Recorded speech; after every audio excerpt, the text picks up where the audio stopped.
ஆல இருந்து அவ்வு வரைக்கும் நல்லா ஞாபகம் வச்சுக்கிட்டீங்கன்னா அதே மாதிரி ஓசை தான் இதுல இருக்கும். காக்கா, கீ கீ, கூ கூ, கே கே, அந்த மாதிரி அதே ஓசையில தான் வரும். சந்தேகம் வந்துன்னா அந்த ஆவை சொல்லி பார்த்துக்கோங்க.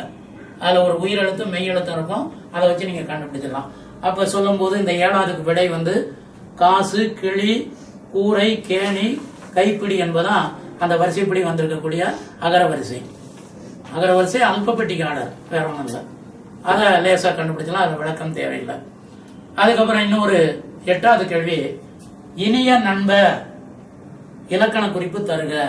கிட்டத்தட்ட ஒரு 6-7 கேள்வி இலக்கணத்திலே கேட்டாங்க முதல்லயே, நம்மளை மிரட்டுறது மாதிரி. அதனால பயந்துட வேண்டாம், இதோட இலக்கணம் சரி, அதுக்கப்புறம் ஏதோ 1-2 வரும், அதுக்கப்புறம் இலக்கணம் கேட்க மாட்டாங்க. இலக்கண கேள்வி மிஞ்சி மிஞ்சி போனா ஒரு 10 கேள்வி இருக்கும், அதுக்கு மேல கேள்வி கேட்க மாட்டாங்க. மற்ற உரைநடை செய்யுள்ள தான் கேள்விகள் அதிகமா இருக்கும். இப்ப இனிய நண்ப என்று ஒரு கேள்வி. இனிய நண்ப, நண்ப அப்படின்னா நண்பனேன்னு அர்த்தம். நண்பன் உங்களுக்கு தெரியும், ஃப்ரெண்டுன்னு அர்த்தம். இந்த நண்பனை கூப்பிடும் போது நண்பன்னு கூப்பிடுவாங்க. இத விழி அப்படின்னு சொல்லுவாங்க. இனிய நண்ப, கடிதம் எழுதும்போது சொல்ல முடியா, மேல எழுதும்போது இனிய நண்ப அப்படிம்பாங்க. ஆனா அப்படி யாரும் நண்பனேன்னு நம்ம போட்டுறோம். எளிய வழக்குல இனிய நண்பனே அப்படின்னு சொல்றோம். அதைத்தான் பழைய இலக்கிய வழக்குல இனிய நண்ப அப்படின்னு சொல்லுவாங்க. நண்பனா நண்பனே என்று பொருள். இதுல என்ன இலக்கணம் இருக்கு என்று கேட்டிருக்காங்க, இலக்கண குறிப்பு. இப்ப 2 சொல் இருக்கு. இனிய என்று ஒரு சொல் இருக்கு, நண்ப. நண்பங்கிறத நண்பன்னே வச்சுக்கோங்க, ஏன்னா இந்த சாய்ஸ் அங்க இல்ல. அந்த நண்பன்னு சொல்றது என்னன்னா விழி அப்படின்னு சொல்லுவாங்க. விழி, இந்த அடி போட்டுக்கிறோம். விழி என்றால் அழைத்தல்னு பேரு. நம்ம வேற்றுமை படிக்கும் போது எழுவாய் வேற்றுமை,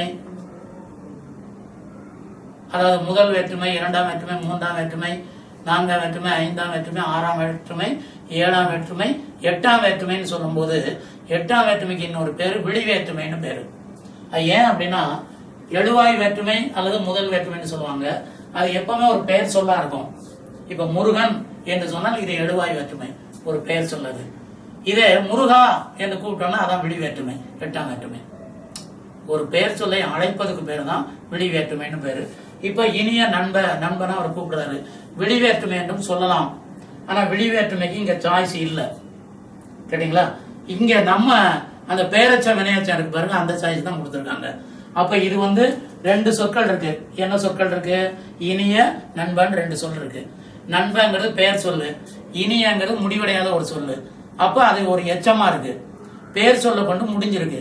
எனவே பேரச்சம் இது, அப்படிதான் நம்ம சொல்லணும். இனிய நண்ப எங்க இருக்கும்? இனிய நண்ப. இன்னும் சொல்ல போனா எங்க முடியுது, அதனால அது பேரச்சம் அப்படின்னு சொல்லிடலாம். ஆனா பேரச்சம் மட்டும் இதுக்கு விடை கிடையாது. இன்னும் அதுக்குள்ள ஒரு உட்பிரிவு இருக்கு, அதான் இதுல உள்ள விடை. எப்படி பாருங்களேன், குறிப்பு பேரச்சம், தெரிநிலை பேரச்சம், எத்தனை பேரச்சம் வந்துட்டு பாருங்க. அதுக்கப்புறம் எதிர்மறை பேரச்சம், குறிப்பு வினையச்சம். அப்ப வினையச்சத்தை நீங்க விட்டுருங்க, தூர விட்டுருங்க, இது வினையச்சம் கிடையாது. இந்த 3க்குள்ள ஏதோ ஒண்ணு அங்க இருக்கு. இப்ப தெரிநிலை பேரச்சம் 2வது இருக்கு பாருங்க. தெரிநிலை பேரச்சம்னா இப்ப வந்த பையன் போட்டோமா, வந்த மனிதன் போட்டோமா, இதுல வந்து வந்தங்கிறது என்ன காலம்னு சொல்ல முடியுமா நம்மால? வந்த பையன் சொல்லலாம், ஏற்கனவே வந்த பையன், அப்ப இறந்த காலம், காலம் நமக்கு தெரியுது. அப்ப இதுக்கு பேரு தெரிநிலை பேரச்சம்னு பேரு. பேரச்சத்துல அது ஒரு வகை. பேரச்சத்து பொதுவா சொன்னா தெரிநிலை பேரச்சம்னு சொல்லுவாங்க. காலம் தெளிவாக தெரிந்தால் தெரிநிலை பேரச்சம். இப்ப இனிய நண்பன் அதுவும் பேரச்சம் தான், ஆனா இதுல காலம் தெளிவாக தெரியவில்லை. இனியங்கிறது என்ன காலம் சொல்ல முடியாது நம்மால. நல்ல மனிதன் வருது, நல்லங்கிறது என்ன காலம் சொல்ல முடியாது. இப்படி காலம் தெளிவாக தெரியவில்லை என்றால் அதுக்கு குறிப்பு பெயரச்சம்னு பேரு. குறிப்பு, குறிப்புனா நாமளா தான் புரிஞ்சுக்கிறணும், குறிப்பாக சொல்லப்பட்டிருக்கு அப்படின்னு அர்த்தம். அப்ப இனிய நண்ப என்பது குறிப்பு பேரச்சம் என்பதுதான் சரியான விடை. குறிப்பு பேரச்சம், தென்னிலை பேரச்சம், எதிர்மறை பேரச்சம், குறிப்பு வினையச்சம் போட்டிருக்கு. இதுல வினையச்சம் விடை கிடையாது, முதல்ல நம்ம எடுத்துட்டோம் அதை. மீதி இந்த 3ல எது சரி அப்படின்னா குறிப்பு பேரச்சம் தான். இன்னொன்று இருக்க எதிர்மறை பேரச்சம், அதுவா இருக்கலாமா? இப்ப இதுக்கு முடிவுக்கு வந்துட்டோம் நம்ம.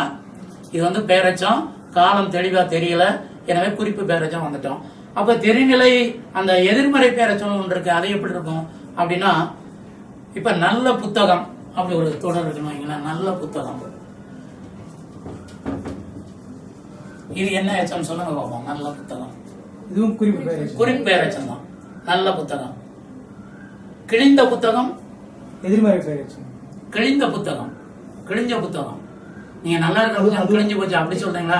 இது கிழிஞ்ச புத்தகம், அதுவும் குறிப்பு, அது பெயரச்சம் தான். ஆனா தெரிநிலை பெயரச்சம். கிழிஞ்ச ஏற்கனவே கிழிந்தான்னு அர்த்தம். கிழிந்த ஏற்கனவே, கிழிகின்ற அப்படின்னா தான் நிகழ்காலம், கிழியும்னா தான் எதிர்காலம். நம்ம அந்த கால வேறுபாடு தெரியாமல இப்ப சொல்லிட்டு இருக்கோம். எல்லாத்தையும் கிழிந்தன்னு சொல்லிட்டு இருக்கோம் நம்ம. அதனால நமக்கு வித்தியாசம் தெரியல. கிழிந்த என்பது இறந்த காலம். அது இறந்த காலம்ங்கிற நான் எப்படி வரும்னு பிறகு சொல்றேன். இதுல அந்த கிழிந்த புத்தகம், கிழியாத புத்தகம்,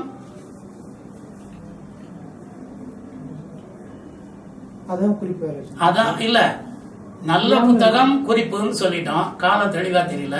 கிழிந்த புத்தகம் தெளிவா காலம் தெரியும், தெரிநிலை பெயரச்சம். கிழியாத புத்தகம்னா எதிர்மறை பெயரச்சம், நெகட்டிவ். அங்க அது கிழிஞ்சது, இது கிழியாதது. அதைத்தான் பார்க்கணும்.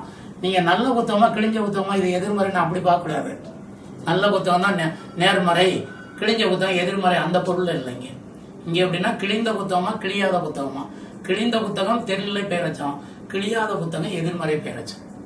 அப்ப இங்க எப்படி இருக்கு பாருங்க, எதிர்மறை பெயரச்சம் கேட்டிருக்காங்க. அந்த நல்ல இனிய நண்பன்லாம் அது வர்றதுக்கு வாய்ப்பு இல்லை. அப்ப நமக்கு குறிப்பு பெயரச்சம் தான் சரியான விடை. அப்படி பாத்துக்கோங்க. இப்படி சொல்ல நண்பன் குறிப்பிட்டு சொல்றதுனால அது குறிப்பு பெயரச்சம் வச்சுக்கலாம். இல்ல, குறிப்பு என்று சொன்னால் இங்க என்ன பொருள் அப்படின்னா தெளிவாக தெரியவில்லை என்ற அர்த்தம். நம்ம ஏதோ ஒரு குறிப்பை வச்சுருந்தா அதை இந்த காலமும் கண்டுபிடிக்கலாமா ஒழிய தெளிவா இந்த காலம் தான் சொல்லி தெளிவா தெரியாது. அதைத்தான் குறிப்புன்னு சொல்றோம். இந்த குறிப்பறிதல் அப்படின்னு வள்ளுவர் சொல்லுவாரு. 2 அதிகாரம் இருக்கு, குறிப்பறிதல் அப்படின்னு சொல்லிட்டு. குறிப்புன்னா அங்க என்ன அர்த்தம் அப்படின்னா, நம்ம சொற்களால சொல்லாததை அந்த செயல் மூலமாக, காட்சி மூலமாக, வேற இது மூலமாக தெரிஞ்சுக்கிறது. அதான் குறிப்புன்னு பேரு. குறிப்பால் உணர்ந்து கொள்வது அப்படின்னு சொல்லுவாங்க, கேள்விப்பட்டீங்களா? குறிப்புனால தெரிஞ்சுக்கிட்டான் அப்படின்ட்டு. அது நிறைய சொல்லுவாங்க விளக்கங்கள்லாம். அது குறிப்பு என்று சொன்னால் காலம் தெளிவாக தெரியவில்லை என்று இங்கே பொருள். இன்னொரு வகுப்புல வேணா அதை வேற மாதிரி விளக்கி சொல்லுவோம் நம்ம. சரி, அப்போ இங்க 8வது விட இனிய நண்பன் என்பது அது பெயரச்சம், அது குறிப்பு பெயரச்சம் என்பது தெரிஞ்சுக்கோங்க. அடுத்தது இது பொதுவா கேட்டிருக்காங்க, அதனால எந்த பக்கம்னு சொல்ல முடியல என்னால. அதே மாதிரி தொழில் பெயரை கண்டறின்னு சொன்னாங்க பாருங்க, அதுவும் எந்த பக்கத்துலன்னு சொல்ல முடியல, அது எங்க வேணாலும் இருக்கலாம். அதுக்கப்புறம் அந்த புறத்திணை இலக்கணம்னு சொல்லுவாங்க, அகத்திணை புறத்திணை. அது 10th இருக்கு, 10வதுல 191வது பக்கம் இருக்கு. அதுல ஒரு பாடல் இருக்கு. வெட்சி நிறை கவர்தல் மீட்டல் கரந்தையாம் பட்கார் மேல் செல்வது வஞ்சி உட்காது எதிர் ஊண்டல் காஞ்சி எயில் காத்தல் நொச்சி அது வளைத்தல் ஆகும் முடிஞ்சை அதிர பொறுவது தும்பை போர்க்களத்து ஒன்னார் செருவென்றது வாகை என்று சொல்லி ஒவ்வொரு புறத்திணைக்கும் அந்த காரணத்தை சொல்லியிருப்பாங்க. இந்த பாடல் கூட மனப்பாடம் பண்ணி வச்சுக்கலாம், உங்களுக்கு எங்கேயாவது பயன்படும். அந்த வரியை இங்க கொடுத்துருக்காங்க. இங்க எதிர் ஊண்டல் காஞ்சி அப்படின்னு சொல்லியிருக்காங்க. இப்போ மதுளை அதை எப்படின்னா இப்படி சொல்லுவாங்க, எப்படி பசுக்களை வளைத்துக் கொள்வது வெட்சி அப்படின்னு பேரு. அதான் வெட்சி நிறை கவர்தல்.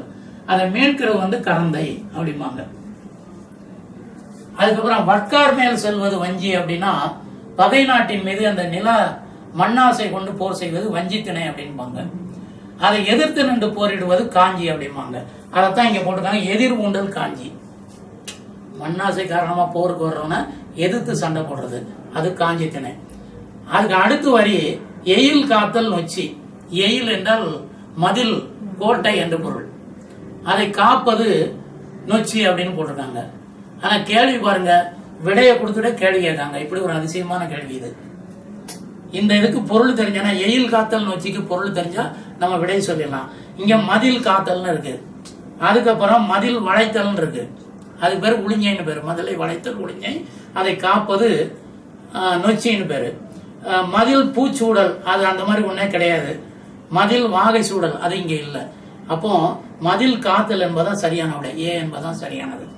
அந்த வரிக்கான பொருள் நம்ம தெரிஞ்சுக்கிட்டோம்னா இது லேசா விடை அளிச்சிடலாம். கேள்விக்கான விடையே அங்க கொடுக்கப்பட்டிருக்கு, அப்படி புரிஞ்சு எழுதியா. அந்த பாடல் தெரிஞ்சா ரொம்ப எளிமையா இருக்கும். எயில் காத்தல் நொச்சி என்று சொல்லி. அதுக்கப்புறம் பாருங்க 10வது கேள்வி, இது இந்த செய்யுள் வரிகளை கொடுத்து யார் பாடியது என்று கேட்பது ஒரு மரபு. அது நிறைய வருது நம்ம கேள்விகள்ல. அந்த அடிப்படையில இணையில்லா முப்பாலுக்கு இந்நிலத்தே என பாடியவர் யார்? இது எங்க இருக்கு அப்படின்னா 10ஆம் வகுப்புல 8வது பக்கத்துல அது இருக்கு. திருக்குறளை பற்றி சொல்லும் போது பாவேந்தர் இதை சொல்லுகிறார். முப்பால் என்று சொன்னா உங்களுக்கு தெரியும் திருக்குறள். திருக்குறளின் பெருமையை சொல்லும் போது அது முழு வரி என்னன்னு கேட்டீங்கன்னா, இல்லாதது இல்லை இணையில்லா முப்பாலுக்கு இந்நிலத்தே என்றுதான் முழு வரி. இங்கே இணையில்லா முப்பாலுக்கு இந்நிலத்தே அப்படின்னு அதை மட்டும் சொல்லியிருக்காங்க. அது 10ஆம் வகுப்புல 8வது பக்கத்துல இருக்கு. 10ஆம் வகுப்பு ஒரே புத்தகம் தான். அந்த 8ஆம் பக்கத்துல திருக்குறளோட பெருமையை சொல்லும் போது இன்னொன்னு கூட சொல்லுவார் பாவேந்தர், வள்ளுவனை பெற்றதால் பெற்றதே புகழ் வையகமே என்று சொல்லுவார். அப்படி ஒண்ணு வரும். இப்படிலாம் அடிக்கடி கேட்பாங்க. அப்ப இது அந்த பாரதியார் தான் சரியான விடை. இங்க விடை என்ன போட்டிருக்குன்னா, பாரதியார், பாரதிதாசன். நான் பாரதியாரும் தவறா சொல்லிட்டேன், பாரதிதாசன் தான் சரியான விடை. சுரதா, திருவள்ளுவர்னு போட்டிருக்கு. திருவள்ளுவரே போட மாட்டார். அப்படி சுரதா ஓமை கவிஞர் அவரும் சொல்லல. இந்த 2 பேர்ல தான் சந்தேகமா இருக்கு. அதுல பாரதியாருடையது வேற மாதிரி இருக்கும். எப்படின்னா அந்த நடை வேற மாதிரி இருக்கும். பாரதிதாசன் தான் சரியான விடை. இந்த வரிகளை நினைவு வச்சுக்கோங்க. அடுத்தது ஒரு தொடர் கொடுத்து இதுல குறிப்பிடப்படக்கூடிய அடியவர் யார் அப்படின்னு கேக்குறாங்க.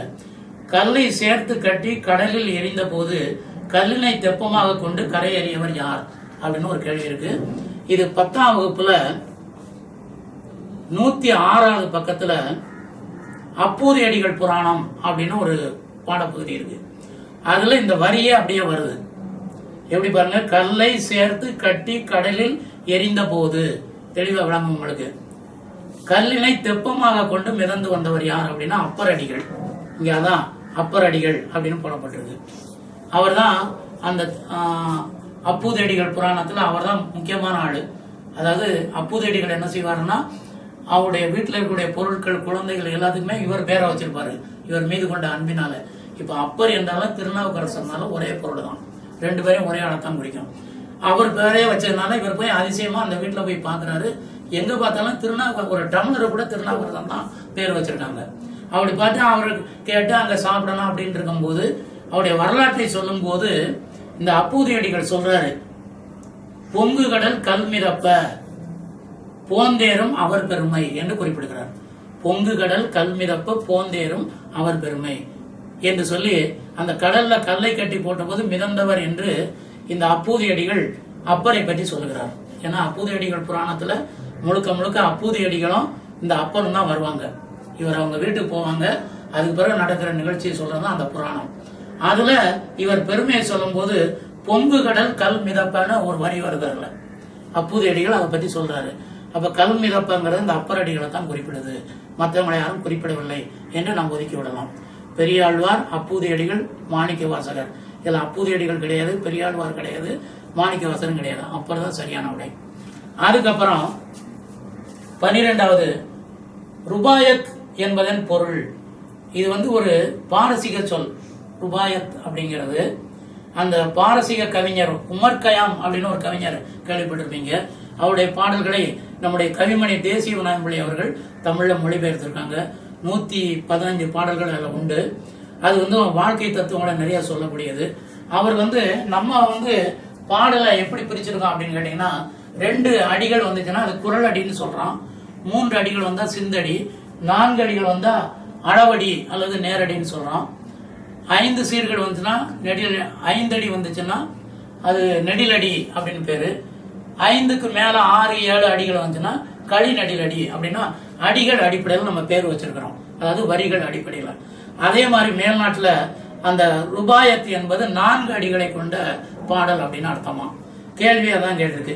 ருபாயத் என்பதன் பொருள் என்னன்னா 3 அடி செய்யுள், 4 அடி செய்யுள், 2 அடி செய்யுள், 5 அடி செய்யுள் இருக்கு. இங்க 4 அடி செய்யுள் தான் சரியான விடை. இது எங்க இருக்கு அப்படின்னா 9ஆம் வகுப்புல 64ஆம் பக்கம் 2ஆம் பருவத்து புத்தகத்துல இருக்கு. சரி, அதுக்கப்புறம் 13ஆம் கேள்வி, அணு துளைக்காத கிரைம்லின் மாளிகையில் வைத்து திருக்குறளை பாதுகாக்கும் நாடு எது? இது திருக்குறளை பற்றி பெருமை சொல்லும் போது அந்த குறளுக்கு பின்னாடி சொல்லப்பட்டிருக்கு. அது 8ஆம் வகுப்புல 6ஆம் பக்கத்துல இருக்கு. முதல் பருவத்திலே அது இருக்கு.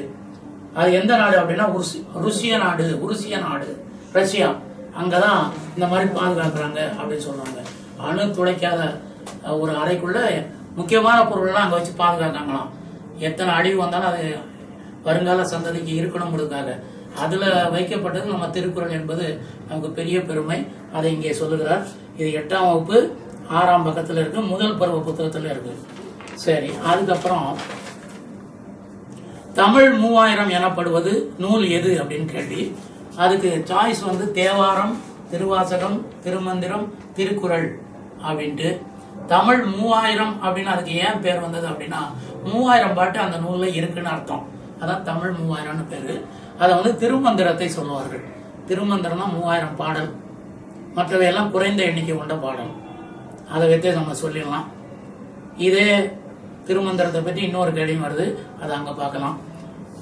ஆக தமிழ் 3000 என்று சொல்லக்கூடியது திருமந்திரம் என்பது சரி போட்டுக்கோங்க. அதுக்கப்புறம் அந்த பாடல் வரி கொடுத்து புலவர் யார், எந்த நூல்ல பாடப்பட்டிருக்கு என்று கேட்கிறாங்க. இது ஒரு மரபாவே வந்திருக்கு. இது எப்படின்னா இந்த கேள்வியை பொறுத்த மட்டும் இந்த பாடல் வரி கொடுத்து யார் பாடியது, எந்த நூல்ல உள்ளது இப்படிலாம் கேட்கிறாங்க இல்லையா. இந்த கேள்வியே 12 கேள்வி இருக்கு 100 கேள்வியில. அதுல 2 திருக்குறள் இருக்கு, அதை வேணா தள்ளிடுங்க. 10 கேள்வி அப்படி கேட்கறாங்க. அதுக்காக பயந்துடாதீங்க. நம்ம தெரிஞ்ச வரிகள் தான் மீண்டும் மீண்டும் வரும், புதுசா ஒன்றும் கேட்டுற மாட்டாங்க. இப்போ கேள்வி என்ன அப்படின்னு கேட்டீங்கன்னா 9 நாளி உடுப்பவை 2 என்று பாடிய புறநானூற்று புலவர் யார் அப்படிங்கிற மாதிரி கேட்டிருக்காங்க. 9 நாளி உடுப்பவை 2, அதாவது ஒரு மனுஷனுக்கு இவ்வளவு இருந்தா போதும், ஒரு நாளைக்கு அவன் நல்லா வாழலாம். அப்புறம் மற்றெல்லாம் எதுக்கு இவ்வளவு வச்சுட்டு ஏன் ஆடம்பரம் பண்ணிட்டு இருக்கோம் என்பது மாதிரி அந்த புலவர் கேட்டிருக்காரு. அது புறநானூற்றில் வருகிறது. மதுரை கணக்காயனார் மகனார் நக்கீரனார், அதான் சரியான விடை. நக்கீரர் என்று சொல்லுவாங்க. நக்கீரர் அவர் கூட 10 பாட்டுல வந்து திருமுருகாற்றுப்படை, அதுக்கப்புறம் நெடுநல் வாடை என்ற 2 நூல்களையும் இயற்றியிருக்கிறார். புறநானூற்றிலே சில பாடல்களை இயற்றியிருக்கிறார். அதுல ஒரு பாட்டு தான் இந்த 9 நாளி உடுப்பவை 2 என்பது. தென்கடல் வளாகம் பொதுமை என்றின்னு அந்த பாட்டு ஆரம்பிக்கும். அது முக்கியமான செய்தியை சொல்ல வருவாரு. என்ன செய்தி அப்படின்னா, செல்வத்து பயனே ஈதல் துய்ப்போம் எனினே தப்புன பலவே என்பதான் அதுல கடைசி 2 வழிகள். அவர் சொல்ல வந்த கருத்து அதான். செல்வம்னா நீ பண்ண நீயே திங்கிறது ஒன்றும் செல்வம் கிடையாது. அதுக்காக இறைவன் படைக்கல. அதை பிறருக்கு கொடுத்து நீ உதவ வேண்டும். அதுக்காக தான் என்ன சொல்ல வர்றாரு, 9 நாளி உடுப்பவை 2, மீதியே எல்லாத்தையும் கொடுத்துரு அப்படிங்க. அது குறிப்பாக தான் இருக்கு. மீதி எல்லாத்தையும் உனக்கு உண்பதற்கு நாளிங்கிற ஒரு அளவு, முகத்தல் அளவு, ஒரு படின்னு சொல்ல முடியாது. அந்த மாதிரி உடுப்பவை 2, மேலாடை கீழாடை, இது 2 போதும். இத தவிர மீதி எல்லாம் நீ வச்சுக்கிட்டு ஏன் இப்படி துன்பப்பட்டுக்கிட்டு இருக்க, எல்லாத்தையும் கொடுத்துரு அப்படிங்கிறதான் கடைசி வரையில சொல்றாரு. இதை சொன்னவர் நக்கீரர் என்ற புலவர். அப்புறம் உலகம் முழுவதையும் ஆளி கருதுபவர்னு தவறா போட்டிருக்காங்க. ஆழ கருதுபவர் அப்படின்னு இருக்கணும். எதற்காக காத்திருக்க வேண்டும். இது வந்து 11ஆம் வகுப்புல இந்த காலம் அறிதல் சொல்லி ஒரு அதிகாரம் இருக்கு. அதுல வருது, காலம் கருதி இருப்பர் கலங்காத ஞானம் கருதுபவர். அதுல விடை வந்து காலம் வருவரை காத்திருக்க வேண்டும் என்பது சரியான விடை. மற்ற விடைகள் வந்து படை வரும் வரை, பணம் வரும் வரை, பலம் வரும் வரை என்றெல்லாம் இருக்கு. அதெல்லாம் பொருந்தாதது. காலம் வரும் வரை என்பதுதான் சரியானது. அடுத்து சீரா புராணத்தை இயற்றியவர் உங்களுக்கு தெரியும், உமர் புலவர். அது 10ஆம் வகுப்பு 179ஆம் பக்கம் இருக்கு. அதுக்கப்புறம் பொறுத்துக, இது வந்து மரபு சொற்கள் வர்ற மாதிரி கொடுத்துருக்காங்க. இதுவும் உங்களுக்கு தெரிந்த வினாதான். இந்த மரபு சொற்களை விரிவா பார்க்கணும்னா 10ஆம் வகுப்புல 222ஆம் பக்கம் போய் பாருங்க. அதுல இந்த மரபு சொற்களை நிறைய போட்டிருக்காங்க. இந்த மாதிரி சொற்கள் காகம் கரையும், குதிரை கணைக்கும், சிங்கம் முழங்கும், கர்ச்சிக்கும் நம்ம சொல்லிக் கொடுப்பாங்க. கர்ச்சிக்கும் தமிழ் சொல்லல, முழங்கும் என்பது தமிழ் சொல். குயில் என்பது கூவும். இதெல்லாம் எளிமையானதான், ஒன்னும் கடினம் இல்லை. அதுக்கு அடுத்தபடியாக மூலன் என்னும் இயற்பெயரை உடையவர். மூலன் அது பேர்லயே இருக்கு, திருமூலன், திருமூலர் அதுலயே இருக்கு. நம்ம ஏற்கனவே ஒரு கேள்வியில பார்த்தோம் பாருங்க, தமிழ் 3000 அந்த பகுதியில இதுவும் சொல்லப்பட்டிருக்கு. 8ஆம் வகுப்புல 25ஆம் பக்கத்துல அது இருக்கு. 2வது பருவத்துல இருக்கு, 2வது வால்யூம்ல திருமூலர், அப்பர், சாத்தனார், தாயுமானவர் என்று இருக்கு. திருமூலர் தான் சரியான விடை, மூலன் என்பது. அதுக்கு அடுத்தது உரைநடை பகுதிக்கு வந்துட்டாங்க. இப்போ செய்யுளெல்லாம் விட்டுட்டு உரைநடைக்கு. இந்த உரைநடையில தான் இப்போ வந்து மாணவர்களை மிரட்டுறாங்க. எப்படி அப்படின்னா, உரைநடை முழுவதும் எல்லாராலையும் படிக்க முடியாது. எனவே ஏதாச்சும் குறுக்க 2 வரியை கேட்டுக்கிட்டு இது எங்க இருக்கு அப்படின்னு கேட்குறாங்க. இந்த 20வது கேள்வி எப்படி அமைஞ்சிருக்கு அப்படின்னு கேட்டீங்கன்னா, தமிழ் ஒன்றே தமிழரை பிணைத்து ஒற்றுமைப்படுத்த வல்லது. தமிழ் ஆட்சி மொழியாகவும் கல்வி மொழியாகுமானால் தவிர தமிழுக்கு எதிர்காலம் இல்லை என நம்பு. இக்கடித பகுதி யாருடையது அப்படின்னு கேட்டிருக்காங்க. அதாவது ஒரு அறிஞர் வந்து தன்னுடைய உறவினர்களுக்கு யாருக்கும் கடிதம் எழுதுறாங்க. அந்த கடிதத்தில் வரக்கூடிய அந்த வரிகள் தான் இவை இரண்டும். ஒரு குறிப்பை தெரிஞ்சுக்கோங்க. இது எங்க இருக்கு அப்படின்னா 9ஆம் வகுப்பு 13ஆம் பக்கம் 2ஆம் பருவத்தில் உள்ள புத்தகத்துல 13ஆம் பக்கம் இருக்கு. ஒரு செய்தியை சொல்லிடுறேன். 6ஆம் வகுப்புல இருந்து கிட்டத்தட்ட 10ஆம் வகுப்பு வரைக்கும் கடிதம் என்பது 3 பேர் தான் எழுதியிருக்காங்க. அப்படி ஞாபகம் வச்சுக்கணும். நீங்க இங்க சாய்ஸ் என்ன கொடுக்கப்பட்டிருக்குன்னா, திருவி கல்யாண சுந்தரனார், மு வரதராசனார், பேரறிஞர் அண்ணா, ஜவஹர்லால் நேரு அப்படின்னு கொடுத்துருக்காங்க. இங்க ஒரு குறிப்பு என்னன்னு கேட்டீங்கன்னா, நேரு ஒரு கடிதம் எழுதியிருக்காரு. இது 6ஆம் புத்தகத்துல இருக்கு. அதுல அந்த கடிதத்துல என்ன சொல்றாருன்னா, புத்தகத்தை பற்றி சொல்றாரு, தன்னுடைய மகள் இந்திரா காந்திக்கு. அது ஒரு கடிதம். அடுத்து அண்ணா ஒரு கடிதம் எழுதியிருக்காரு. அது பொங்கலை பற்றி சொல்லப்பட்டிருக்கு. அடுத்து மு வரதராசனார் அவர் ஒரு கடிதம் எழுதியிருக்காரு. அதுல அந்த தன்னுடைய தம்பிக்கு என்ற பொருள்ல ஒரு கடிதம் எழுதுறாரு. அதுல எழுதும்போது அவர் சொல்றாரு, அந்த தமிழ் பற்றி எழுதியிருக்காரு, தொண்டு செய்ய வேண்டும் என்பது பற்றி எழுதியிருக்காரு, நாட்டை பற்றி எழுதியிருக்காரு. அப்ப தமிழ் பற்றி வந்தாலும் சரி, தொண்டினை பற்றி வந்தாலும் சரி, நாட்டை பற்றி வந்தாலும் சரி, அது வந்து மூவாயினுடைய கடிதம் என்று நீங்க நினைவு வச்சுக்கிறணும். அண்ணா வந்து பொங்கலை பற்றி சொல்லியிருந்தா இதுல பொங்கலை பற்றி இல்லவே இல்லை, அதனால அண்ணா கிடையாது. புத்தகத்தை பற்றி இல்லை, எனவே நேரும் கிடையாது. மூவா சொன்னா. இன்னொன்று திருவிக்கா என்பவர் கடிதம் எழுதவில்லை. அப்போ இப்படி நம்ம சாய்ஸ் எடுத்துக்கிட்டோம்னா, நீங்க வேற எந்த கேள்வி கேட்டாலும் சரி கடிதம் சம்பந்தமா, இது கடிதம்னு எப்படி புரிஞ்சுக்கிறீங்க? அவனே சொல்லிட்டான் இக்கடித பகுதி யாருடையதுண்டு, அதனால இது கடிதம் தான். அப்போ 3 பேர் தான் கடிதம் எழுதியிருக்காங்க. அது இந்த மாதிரி பொருள்ல இருக்கு. இது எந்த பொருள்ல வந்திருக்குன்னு பார்த்துட்டு நீங்க முடிவு செஞ்சுக்கலாம். அப்ப இது தமிழ் பற்றி வந்ததுனால இது மூவாவாகத்தான் இருக்கணும், மு வரதராசனார் என்பதுதான் சரியான விடை. திருவி கல்யாண சுந்தரனார் கடிதம்ங்கிற ஒரு பாடம் எழுதியிருப்பாரு, பாடப்பகுதியில் நமக்கு இல்லை. 6ல இருந்து 10 வரைக்கும் நான் சொல்றது. சரி, இனி அடுத்தது தேசியம் காத்த செம்மல் என திருவி கல்யாண சுந்தரனாரால் பாராட்ட பெறுபவர். இது வந்து 6ஆம் வகுப்புல இருக்கு. முத்துராமலிங்க தேவர் என்ற ஒரு பாடம் 6ஆம் வகுப்புல 2ஆம் பருவத்தில் 36ஆம் பக்கம் இருக்கு. அது முத்துராமலிங்க தேவர் என்பதுதான் சரியான விடை. அந்த பாடத்துல அது இருக்கு. அதே மாதிரி அடுத்த கேள்வி, காமராசரின் அரசியல் கூறு என்று காமராசரை பற்றிய ஒரு பாடம் இருக்கு. அது 9ஆம் வகுப்புல 9ஆம் பக்கம் இருக்கு, 2ஆம் பருவத்துல இருக்கு. நம்ம கூட அதுக்கு விடை காந்தியடிகள், பேரறிஞர் அண்ணா, நேரு, சத்தியமூர்த்தி என்று கொடுக்கப்பட்டிருக்கு. சத்தியமூர்த்தி என்பதுதான் சரியான விடை. அது அந்த உரைநடை பகுதியில் இருக்கு.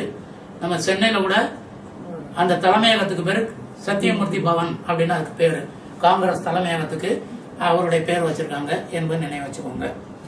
அதுக்கு அடுத்தது பாவலர் பெருஞ்சித்திரனார் எழுதாத நூல் எது? 3 அவர் எழுதியிருக்காரு, 1 எழுதல. அந்த முதல் 3 இருக்கு பாருங்க, பாவிய கொத்து, பள்ளிப்பறவை, கொய்யாக்கனி, இந்த 3மே அவருடைய கவிதை நூல்கள். குறிஞ்சித்திட்டு என்பது ஒரு நாவல் நினைக்கிறாரு, அது வேற ஒருத்தருடையது. இந்த 3 தான் அவர் எழுதப்பட்டது. இங்க கேள்வி என்னன்னா, பாவலர் பெருஞ்சித்திரனார் எழுதாத நூல் அப்படின்னு கேட்கிறாங்க. அப்ப டி என்று சொல்லக்கூடிய குறிஞ்சித்திட்டு தான் சரியான விடை. இது எங்க இருக்குன்னா 9ஆம் வகுப்புல 74ஆம் பக்கம் முதல் பருவ புத்தகத்துல இருக்கிறது, அதை பார்த்துக்கோங்க. அதுக்கப்புறம் அடுத்த கேள்வி, சாதுவன் வாணிகம் செய்யும் பொருட்டு கடல் கடந்து சென்ற குறிப்பு என் நூலில் குறிக்கப்பட்டுள்ளது அப்படின்னு கேட்டிருக்காங்க. சாதுவன் என்ற வணிகன், அது வந்து உரைநடை பகுதியில் இருக்கு. 9ஆம் வகுப்புல 2ஆம் பருவ புத்தகத்துல 42வது பக்கத்துல இருக்கு. உலகளாவிய தமிழர் என்று சொல்லி அந்த பாடத்தினுடைய தலைப்பு. இது சில சாய்ஸ் என்ன கொடுத்திருக்காங்கன்னா, சிலப்பதிகாரம், மணிமேகலை, குண்டலகேசி, வளையாபதி. மணிமேகலை தான் சரியான விடை. மணிமேகலை என்பதுதான் சரியானது. இந்த சாதுவன் அங்கதான் வருமா. ஆதிரை என்ற பெண்ணினுடைய கணவன் அவன். ஆதிரையினுடைய கணவன் சாதுவன். அவன் தான் போகும்போது கடல்ல அங்க மாட்டிக்கிட்டு அந்த கப்பல் உடைஞ்சிரும். உடனே அந்த மொழி தெரியாத மக்கள்கிட்ட எல்லாம் போய் அவன் அவங்க மொழியிலே பேசுவான், தப்பிச்சு வருவான் என்றெல்லாம் செய்திகள் வருவாங்கல்ல. அதில் அந்த சாதுவனுடைய வணிகத்தை பற்றி இந்த உரைநடை பகுதியில் போடப்பட்டிருக்கு. உரைநடையில் இது இருக்கு. அதுக்கப்புறம் பொறுத்துக, இந்த பக்கம்லாம் வடமொழி சொற்கள், இங்கெல்லாம் தமிழ் சொற்கள் சொல்லப்பட்டிருக்கு. நீங்க உங்களுக்கு தெரிஞ்ச சொற்கள் தான் அவை. திருவரங்கம், ஸ்ரீரங்கம் என்பது தமிழாக்கம் தான் திருவரங்கம். திருச்சிற்றம்பலம், சிற்றம்பலம் என்றால் சிதம்பரம், இது திருச்சிற்றம்பலம் சிதம்பரத்தை குறிப்பது. திருமறைக்காடு என்பது வேதாரண்யம். மறை என்றால் வேதம், ஆரண்யம் என்றால் காடு. உயர்வுக்காக திரு சேர்த்திருக்காங்க. திருமறைக்காடு வேதாரண்யம். அங்கயல் கண்ணி, கயல்னா மீன், மீனாட்சி அந்த பொருள்ல. அப்ப இதுக்கு விடை வந்து அந்த பி என்பதில் இருக்கக்கூடிய 2, 1, 4, 3 இதுதான் சரியான விடை. அப்படி பார்த்துக்கோங்க. அதுக்கடுத்து மதுரை உலகத்தமிழ் மாநாடு எந்த ஆண்டு நடைபெற்றது? இதுல குறிப்பு நேரடியாக உலகத்தமிழ் மாநாட்டை பற்றி ஒன்றும் இல்லை. பாவாணரை பற்றி ஒரு பாடம் இருக்கு. அதுல உலகத்தமிழ் மாநாடு மதுரையில் நடந்த போது இவர் இறந்து விட்டார் என்ற செய்தி சொல்லப்பட்டிருக்கு. அப்ப அதில் அந்த ஆண்டும் சொல்லப்பட்டிருக்கு, 1981. நமக்கு சாய்ஸ் வந்து 1981, 82, 83, 85 இருக்கு. 81 தான் சரியான விடை. இது 8ஆம் வகுப்புல 35ஆம் பக்கம் 3ஆம் பருவத்துல இருக்கு அந்த புத்தகத்துல. இன்னொரு தகவல் வேணா உங்களுக்கு சொல்லினேன். அந்த 9 உலகத்தமிழ் மாநாடு இது வரைக்கும் நடந்திருக்கு. ஆனா கோவையில் நடந்த உலகத்தமிழ் மாநாடுன்னு சேர்க்க மாட்டாங்க, அது செம்மொழி மாநாடுன்னு சொல்லுவாங்க. அதனால 8 என்று வைத்துக் கொள்ளலாம். இப்ப அதை வரிசையா சொன்னா உங்களுக்கு நினைவு வந்துடும்.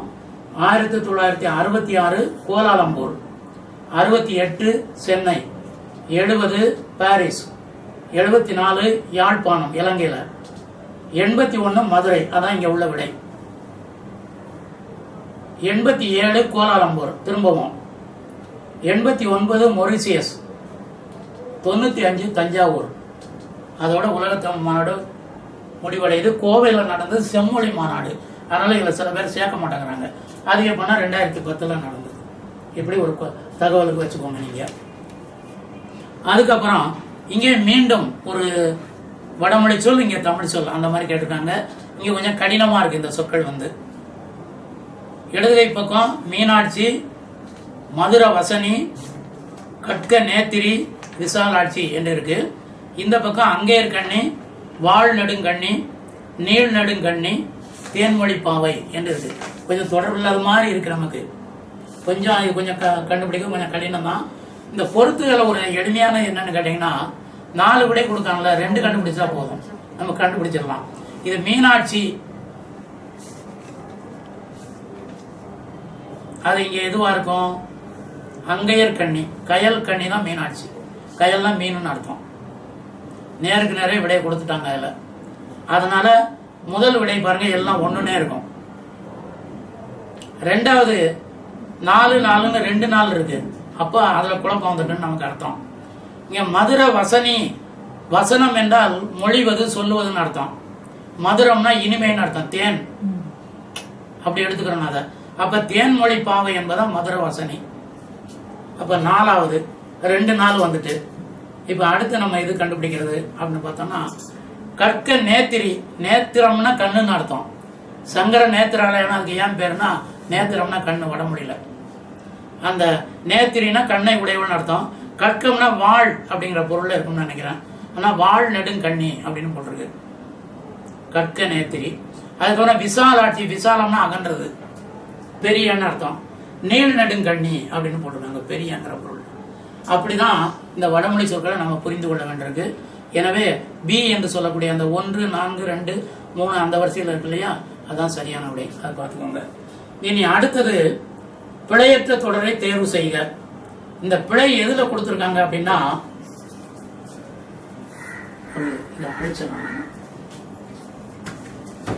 சரியா இல்ல,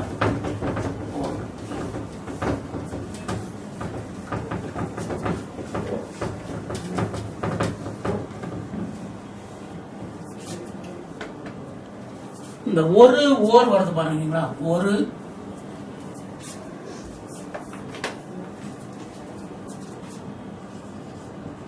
ஒரு ஓர், இந்த 2ல ஏற்படுகிற பிழையத்தை அங்க சொல்லியிருக்காங்க. ஒருவை எந்த இடத்துல பயன்படுத்தணும், ஓர் என்பதை எங்க பயன்படுத்தணும். இது ஆங்கிலத்தை கூட நம்ம குழப்பிட்டு கிடப்போமே. ஏ இங்க ஆன் அப்படின்னு சொல்லுவோம். அதுக்கு ஒரு விதிமுறை சொல்லுவாங்க. சில இடங்கள்ல அந்த சவுண்டை வச்சு பார்க்கணும் அப்படின்லாம் சொல்லுவாங்க. அதெல்லாம் உண்டு. அந்த ஆன் வந்து வவல்ஸ் வரும்போது ஆன் போடணும், உயிரெழுத்துக்கள் வரும்போது போடணும்னாங்க. வந்து மற்ற இடங்களில் நீங்க போட்டுக்கலாம் அப்படின்னு விதிமுறை இருக்கு. இதே தான் நம்ம வெள்ளைக்காரனை காப்பிடிச்சேன்னு நினைக்காதீங்க. தொல்காப்பியத்திலே இது இருக்கு.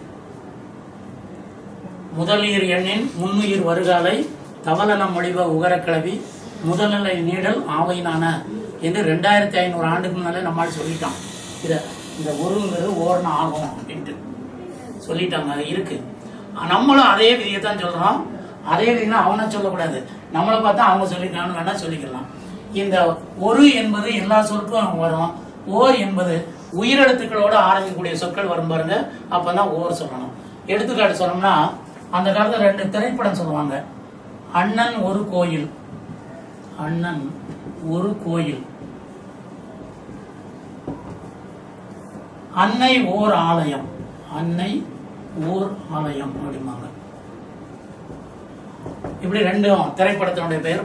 அந்த காலத்துல ரொம்ப புகழ் பெற்ற நல்ல ஓடின படங்கள். இதுல இங்கே ஒரு போட்டிருக்காங்க, இங்க ஓர் ஏன் போட்டிருக்காங்க அப்படின்னா, அதுக்கு அடுத்து வரக்கூடிய சொல் உயிரெழுத்து இல்லாம இருந்தா ஒரு, உயிரெழுத்து வந்துட்டுனா ஓர் போடணும். அவ்வளவுதான், வேற ஒண்ணும் இல்லை. அந்த அடிப்படையில தான் இந்த பிழை சொல்லப்பட்டிருக்கு. ஓர் மாவட்டத்தில் போட்டிருக்கு, தப்பு. அதுக்கப்புறம் ஒரு மாவட்டத்தில் ஓர் அமைச்சர் அவருடைய மகனோடு சுற்றுலா மேற்கொண்டார், இதுதான் சரியான விடை. ஒரு மாவட்டம் ஓர் அமைச்சர், அமைச்சர் உயிரெழுத்து வந்ததுனால இங்க ஓர் போடணும். அது குறிலா இருக்கலாம், நெடிலா இருக்கலாம், அதை பத்தி பிரச்சனை இல்லை, உயிரெழுத்தா இருக்கணும். அதுக்கடுத்த சொல் பாரு, சி பாருங்க, ஒரு மாவட்டத்தில் ஒரு அமைச்சர்னு போட்டிருக்காங்க, அப்ப அது தப்பு. ஒரு மாவட்டத்தில் ஒரு அமைச்சர் அவரது மகனோடு சுற்றுலா மேற்கொண்டார் என்று வருகிறது. இங்கேயும் ஒரு அமைச்சர்னு போட்டிருக்காங்க, அதனால இதுவும் தவறு. அந்த சீல என்ன தவறு அப்படின்னா, திரும்ப திரும்ப போட்டது மாதிரிதான் இருக்கு. மேற்கொண்டார் என்பதில் தப்பு போட்டிருக்காங்க. மேற்கொண்டார் என்பதில் அந்த வல்லின இட்டு பக்கத்துல இக்கு போட்டிருக்காங்க, மேற்கொண்டார் அப்படின்னு. இப்படி போடக்கூடாது, அது தவறு. அது ஏன் போடக்கூடாதுங்கிறது ஒரு சின்ன ஒரு விளக்கம் சொல்லிட்டு உங்களுக்கு விளங்கிடும். அதே சமயத்துல எந்த இடத்துல போடணுங்கிறதுக்கு ஒரு விதிமுறை இருக்கு. இப்ப வாழ்க்கை இந்த இடத்துல போடலாம். அதே சமயத்துல வார்ப்பு இந்த இடத்துல போடலாம். வாய்ப்பு இந்த இடத்துல போடலாம். இந்த 3 இடங்களை தான் எப்படின்னு கேட்டீங்கன்னா, இந்த சிறப்பு நகரம், இடைநகரம், இந்த ஈ என்ற மெய்யெழுத்து, இதுக்கு பக்கத்துல தான் இன்னொரு மெய்யெழுத்து வரலாம் தமிழ்ல, மற்ற இடங்கள வரக்கூடாது என்பது தமிழ் விதி. இந்த விதியை வச்சுக்கிட்ட நிறைய கேள்விகள் கூட கேட்கலாம். அதாவது இப்படி சொல்லுவாங்க, எரள என்னும் 3 முட்டு கசதகம் மஞ்சனமா ஈரோட்டாகும் அப்படின்னு சொல்லுவாங்க. இந்த ஈரோட்டுனா 2 மெய்யெழுத்து. தமிழ்ல 2 மெய்யெழுத்து தான் அதிகமா வரும், 3 4 வராது. இங்கிலீஷ்ல எத்தனை வேணாலும் வரும். ஏன் உயிரெழுத்தே இல்லாமல்லாம் சொற்கள் இருக்கு தமிழ்ல. இங்கிலீஷ்ல பிளைன்னு சொல்றான், அதுல வவல்ஸே கிடையாது. ரிதம்னு சொல்றான், அது வவல்லே கிடையாது. அதுல இப்படி நிறைய சொற்களை சொல்லிட்டே போகலாம். அதுல உயிரெழுத்தே இல்லாம ஒரு சொல்ல எப்படி உருவாக்க முடியும்? அவங்க உருவாக்குறாங்க. ஆனா தமிழ்ல அந்த கான்செப்டே கிடையாது. உயிரெழுத்து இல்லாம ஒரு சொல் கிடையவே கிடையாது. பூன்னு இருக்கு, ஆனா அதுக்குள்ள ஊ ஒளிஞ்சிருக்கு பாத்தீங்களா, இப்பு கூட்டல் ஊ, அது இருக்குதான் செய்யுது. அது உயிரெழுத்து இல்லாம ஒரு சொல்ல உருவாக்க முடியாது. அந்த முறைப்படி ஈ இர் இல் இந்த எழுத்துக்கு பக்கத்துல தான் இன்னொரு மெய் எழுத்து வர முடியும். மற்ற இடங்களை வந்தால் உறுதியாக அது தவறு. இங்க என்ன வந்திருக்குன்னா மேற்கொண்டாருன்னு வந்திருக்கு, அதனால இது தவறு அப்படின்னு தெரிஞ்சுக்கோங்க. அது ஒரு இது. அப்ப இதுக்கு விடை எதுன்னா, 2வது இருக்கக்கூடிய ஒரு மாவட்டத்தில் ஓர் அமைச்சர் என்பதான் சரியானது. இது வந்து சரியா இருக்கு, மற்ற 3மே தவறா தான் இருக்கு. எப்படி தவறு? ஓர் மாவட்டம் ஒரு அமைச்சர் போட்டிருக்கான், தவறு. 3வது சி பாருங்க, ஒரு மாவட்டத்தில் ஒரு அமைச்சர், அதே தவறு, அதுவும் தவறு. அதே மாதிரிதான் போட்டிருக்காங்க, ஒரு மாவட்டத்தில் ஒரு அமைச்சர் திரும்பவும் போட்டிருக்காங்க. அந்த 2ஐயும் வேறுபடுத்திருக்காக தான் அந்த இக்க போட்டிருக்காங்க. அங்க 2 ஒண்ணு போல இருக்கு பாத்தீங்களா? ஏன்னா ஒண்ணு போல திரும்ப திரும்ப அதே விடையை கொடுக்கான்னு கேட்பீங்கல்ல, அதுக்காக அங்க ஒரு தப்பு விட்டுருக்காங்க அவங்க. அதனால இதுல பி என்ற ஒரு மாவட்டத்தில் ஓர் அமைச்சர்கள் தான் சரியான விடை. அதுக்கப்புறம் மாகதம் என்று ஒரு சொல். மாகதம் இது வடமொழி சொல்லு. இது எங்க வருது அப்படின்னா 10ஆம் வகுப்புல தமிழ் விடு தூதுன்னு சொல்லி ஒரு செய்யுள் பகுதி இருக்கு. பக்கம் 128 இருக்கு அந்த செய்யுள் பகுதி. அதுல தமிழை பற்றி தமிழ் விடு தூது அப்படிங்கிறது ஒரு தலைவி வந்து சிவபெருமான்கிட்ட மதுரையில் அந்த தமிழ் மொழியை தூது விடுவதாக அந்த முழுக்க அமைந்திருக்கும்.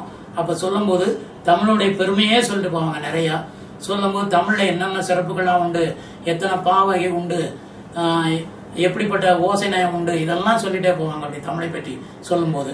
அப்படி சொல்லும்போது இந்த கவிகளை 4 வகையாக பிரிப்பாங்க. மதுர கவி, சித்திர கவி, வித்தர கவி, ஆசு கவின்னு 4 வகை கவின்னு சொல்லுவாங்க. மதுர கவினா இனிமையான கவின்னு அர்த்தமா, இனிமையா பாடுபவர் அப்படின்னு அர்த்தமா. சித்திர கவினா ஓவியம் தீட்டி அதுல பாடுபவர் அது சித்திர கவி அப்படின்னு சொல்லுவாங்க. தேர் மாதிரி இருக்கும், அதுல எழுத்துக்களை சொல்லி அதுல பொருள் கொண்டு வருவாங்க. அந்த மாதிரிலாம் இருக்கும். பாம்பு படம் எடுத்தது மாதிரி இருக்கும், அதுல எழுத்துக்களை போட்டு அதுக்கு நாகபந்தம் அப்படின்லாம் சொல்லுவாங்க. அப்படி ஓவியத்துல சித்திரத்துல கவி எழுதக்கூடியவர்கள். வித்தார கவினா ரொம்ப விளக்கமா எழுதுறவங்க. ஆசு கவினா நினைச்ச உடனே பாடுறவங்க. ஆசு கவினா சொன்ன உடனே பாடுவாங்க. இப்படி உண்டு. அவங்க வந்து 4 வகை செய்யுள் நெறிகள் வச்சிருக்காங்களாம். செய்யுள் நெறிகள்னா செய்யுட்களை எப்படி இயற்றணும் அப்படின்னு சொல்லி, இதெல்லாம் வடமொழி கருத்துக்கள், தமிழ் கருத்துக்கள் இல்லை. ஆனால் பேரை பார்த்தாலும் உங்களுக்கு தெரியும். ஏன்னா தமிழ்லாம் ஒரு காலத்துல இல்லாம ஆக்கப்பட்டு 6ஆம் நூற்றாண்டுக்கு அப்புறம் களப்பிரர் ஆட்சின்னு சொல்லுவாங்க இல்லையா, களப்பிரர் காலத்துல இருந்து கிட்டத்தட்ட இன்னைக்கு வரைக்கும் தமிழ் மொழியுடைய தாக்கம், அதாவது வடமொழியின தாக்கம் ரொம்ப அதிகமா இருந்திருக்கு. தமிழ் குறைவா தான் இருக்குது. இப்ப நம்ம அந்த வடமொழிக்கெல்லாம் தமிழை தேடிட்டு அலையிறோம். எல்லாம் ஒழிச்சுட்டாங்க. கிட்டத்தட்ட 6ஆம் நூற்றாண்டுல இருந்து கணக்கு வச்சுக்கோங்களேன், ஒரு 14 நூற்றாண்டு தமிழ் ஆட்சி மொழியாவே இல்லை. அது தெரிஞ்சுக்கோங்க. அப்ப தமிழ் எப்படி இருந்திருக்குன்னு பாத்துக்கோங்க. அந்த சூழல்ல உருவானவை இவையெல்லாம். அந்த இடத்துல அந்த நெறிய 4 வகையா சொல்றாங்க. கவுட நெறி, பாஞ்சால நெறி, மாகத நெறி, வைதர்ப்ப நெறி அப்படின்னு 4 வகை சொல்றாங்க.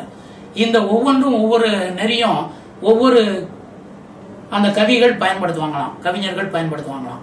அதை எழுதிக்கோங்க, அப்படியே உங்களுக்கு நல்லா இருக்கும். மதுர கவி வந்து கவுட நெறியை பயன்படுத்துவாராம். அது என்னன்னே தெரியல, கவுட நெறி, கவுடம் அப்படி போடுவாங்க, கவுட நெறி. சித்திர கவிஞர் அந்த கவி என்ன செய்வானா, பாஞ்சாலம் என்ற நெறியை பயன்படுத்துவாராம். பாஞ்சாலம். அந்த வித்தார கவி மாகதம் இந்த நெறியை பின்பற்றுவாராம், மாகதம். ஆசு கவி வைதர்ப்பம் அந்த நெறியை பின்பற்றுவாராம், வைதர்ப்பம் இதை பின்பற்றுவாராம். இதுக்கெல்லாம் நெறின்னு பேரு. நெறினா முறை, வழி அப்படின்னு அர்த்தம். அப்போ நம்ம கேள்வி என்ன கேட்டிருக்கு அப்படின்னு கேட்டீங்கன்னா, மாகதம் எனப்படுவது யாதுன்னு கேள்வி. இப்ப நம்ம பார்த்திருக்கோம் அந்த கவுடம், பாஞ்சாலம், மாகதம், வைதர்ப்பம்னு பார்த்திருக்கோம். இங்க பாத்தீங்கன்னா மதுரகவி, சித்திரகவி, வித்தாரகவி, ஆசுகவின்னு இருக்கு. இந்த ஆசுகவிக்கு நேரம் தான் மாகதம் என்பது இருக்கு. அப்ப மாகதம் என்று சொன்னால் அந்த வித்தாரகவியை தான் அதை குறிக்குது.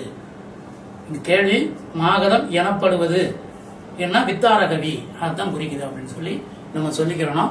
இந்த தடவை மாகதம் கேட்டாங்க, அடுத்த தடவை கவுடம் கேட்கலாம், பாஞ்சாலம் கேட்கலாம். அதுக்காக நான் எல்லாத்தையும் உங்களுக்கு சொல்லியிருக்கிறேன்.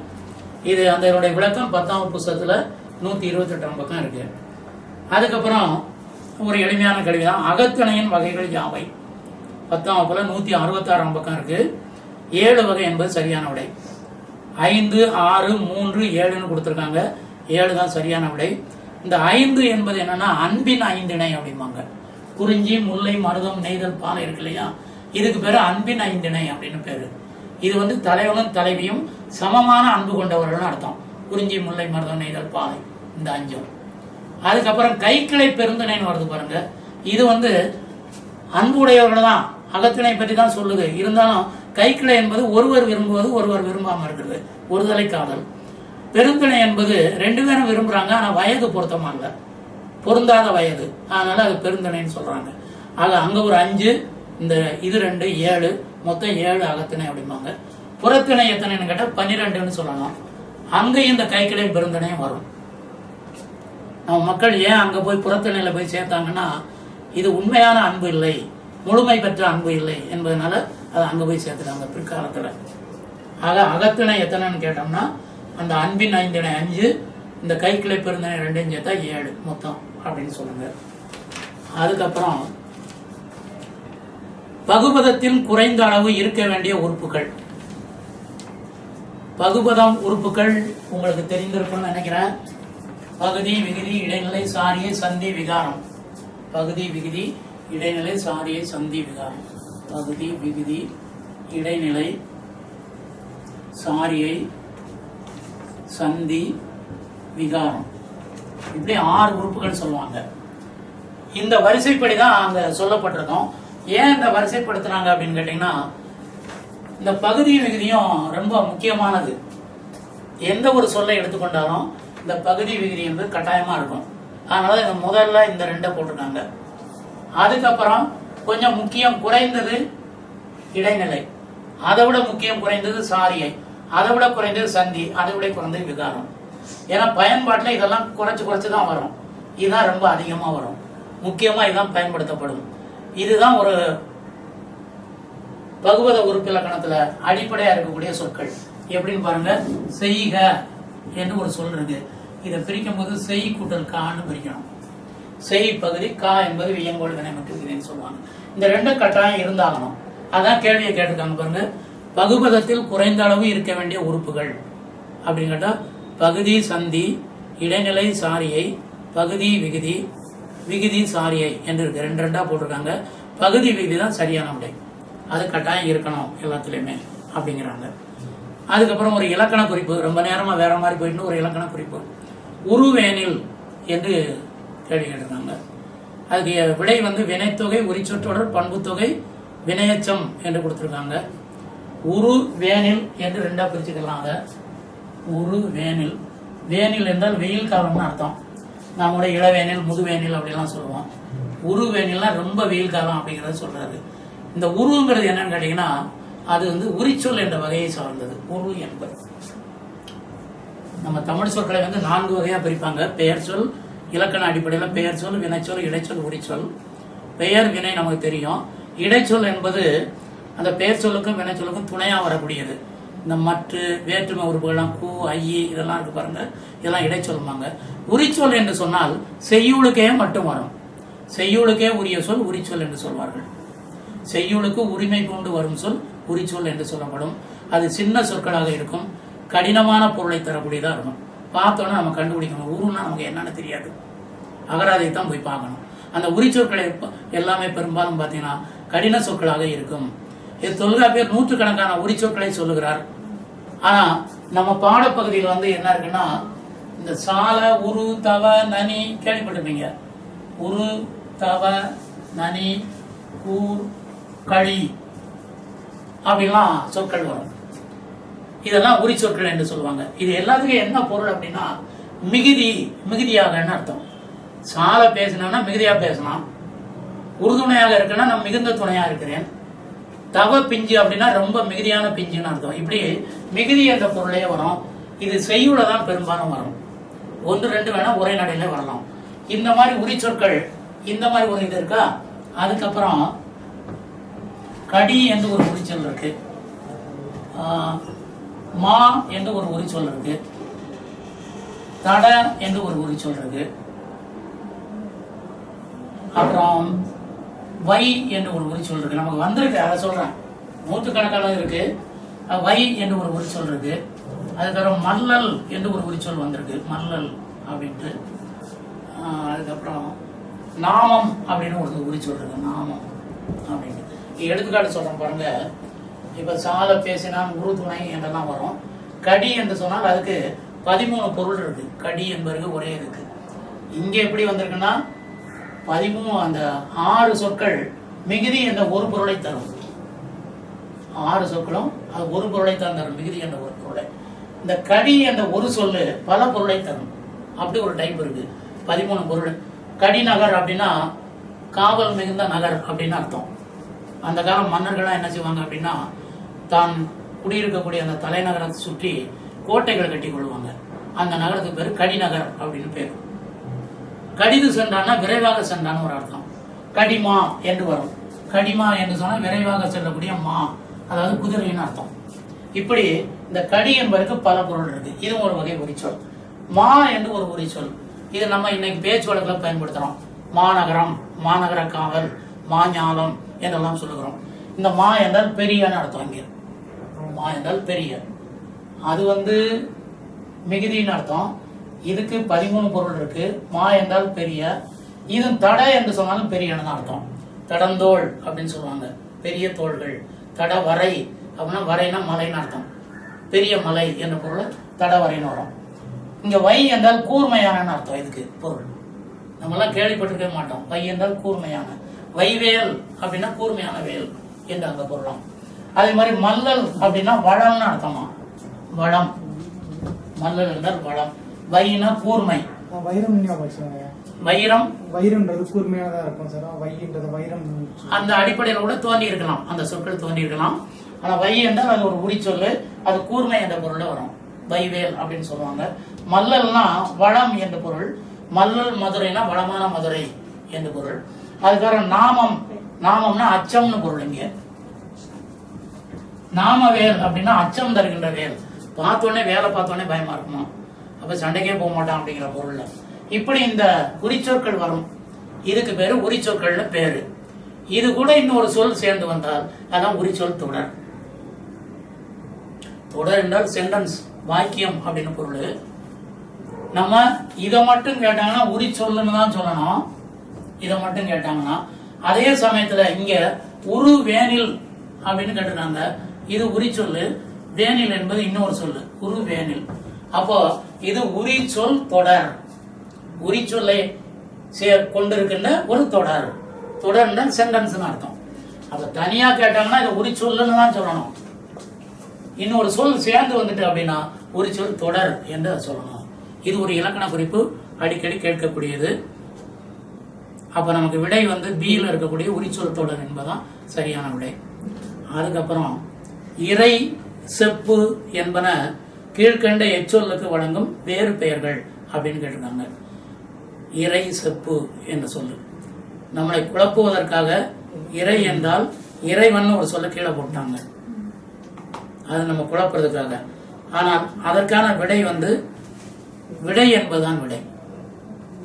ஒருத்தர் கூட இந்து பத்திரிகையில இதை பற்றி விழாவாரி எழுதிட்டு இருந்தாரு. ஆனா அவர் என்னமோ மொழிங்கிற துணியில எழுதிட்டு போனாரு. அதை படிச்சு பார்த்தா என்ன சொல்றாருன்னு விளங்கல.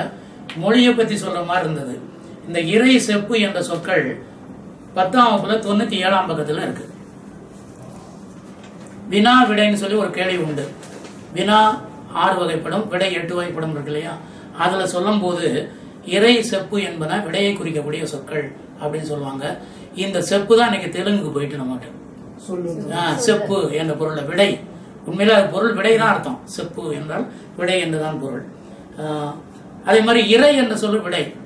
நன்னூல்ல சொல்றாரு எண் இறை அப்படிங்கிறாரு. எண் இறைனா 8 வகையான விடைன்னு அர்த்தம். நூற்பாவில் எண் இறை அப்படிங்கிறாரு. அங்க 8 வகையான இறை. தொல்காப்பியர் செப்பும் வினாவும் வளால் ஓம்பல் அப்படிங்கிறாரு. 2500 ஆண்டுகளுக்கு முன்னாலே விடைக்கு செப்புன்னு அவர் சொல்லியிருக்காரு, பயன்படுத்துறாரு. ஆக செப்பு, இறை என்று சொல்லக்கூடியவை விடை என்ற பொருளை தருகிறது என்று தெரிஞ்சுக்கோங்க. சரி, அதுக்கப்புறம் கீழ்காணும் தொடரில் சரியான விடையை தேர்வு செய்க. இதுல ஒருமைப்பன்மை பிழை இருக்குது.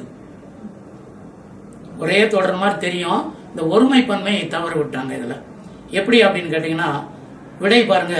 யானையின் கண் சிறியது, யானையின் கண்கள் சிறியது, யானையின் கண்கள் சிறியன, யானையின் கண் சிறியன. யானைக்கு 2 கண் இருக்கு, அதனால யானையின் கண்கள்னு தான் போடணும். கண்கள்னு தான் போடணும். கண்கள் என்பது பன்மை, பன்மையில ஆரம்பிக்கிறதுனால பன்மை தான் முடிக்கணும். தூ என்று முடிந்தால் ஒருமை, ந என்று முடிந்தால் பன்மை. யானையின் கண் சிறியதுன்னு வாக்கிய ரைட்டு தான், கண்ணு சிறியது ரைட்டு தான். ஆனா இது ஒரு கண்ணு இருக்க மாதிரி போட்டிருக்காங்க, அதனால சரியில்லை. அதுக்கப்புறம் யானையின் கண்கள் சிறியதுன்னு போட்டிருக்காங்க. கண்கள் பன்மை, சிறியது ஒருமை. அப்படி எழுவாய் எதுல ஆரம்பிக்குதோ ஒருமையில ஆரம்பிச்சா முடியும் போது ஒருமையில முடியணும், பன்மையில ஆரம்பிச்சா பன்மையில முடியணும். இங்க கண்கள்னு பன்மையில ஆரம்பிச்சு ஒருமையில முடியுது, அதுவும் தவறு.